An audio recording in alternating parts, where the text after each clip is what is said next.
នេះខ្ញុំនឹងប្រាប់ពីរបៀបគណនាកំណសរុបនៅក្នុងក្រាប PV អញ្ចឹងទី1យើងត្រូវចាំសិនទី1ករណីលំនាំ e សូកណាតើ e សូកអីគេទេអញ្ចឹងយើងត្រូវដឹងថា e សូកគឺ v ទេមានន័យថា v នៅត្រង់ពីចំណុចគឺវាស្មើគ្នាហើយយើងត្រូវដឹងថាចុះយ៉ាក្រាមរបស់វាយ៉ាងម៉េចចឹងគេបានកំណត់របស់ v គឺស្មើ0អញ្ចឹងយើងត្រូវចាំណាមិនយើងធ្វើលំហាត់ចេញបន្តមកទៀតយើងមើលតកតងជាមួយយ៉ាក្រាម PV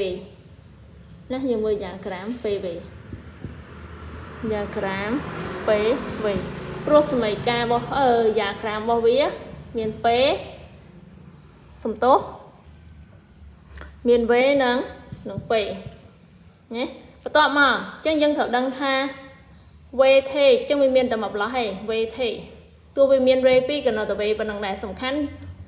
ទិសដៅរបស់ក្រាបដើរពីកន្លែងណាទៅអញ្ចឹងកន្លែងនេះ P1 អញ្ចឹងយើងតម្លាក់ចំណត់កែងមកនេះ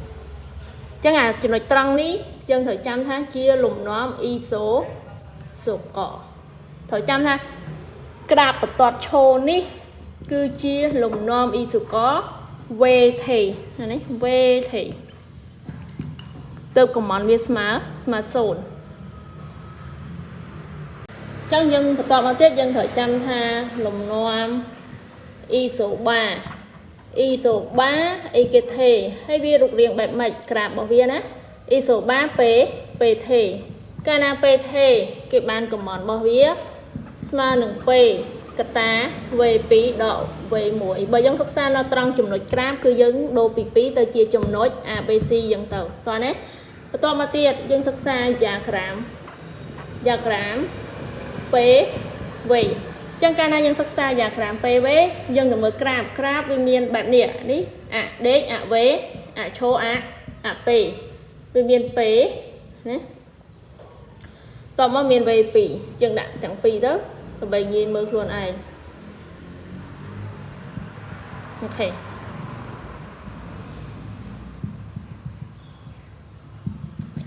ចឹងក្រាបយើងបើសិនជាយើងត្រូវចំណាំខ្លួនឯងថាបើសិនជាគេឲ្យមកបែបនេះត្រង់ណាលក្ខណៈត្រង់គឺពេទេនេះហើយយើងត្រូវចាំថាបន្ទាត់ឈរ e សូកបន្ទាត់ដេកបែបនេះគឺលំនាំ e សូបា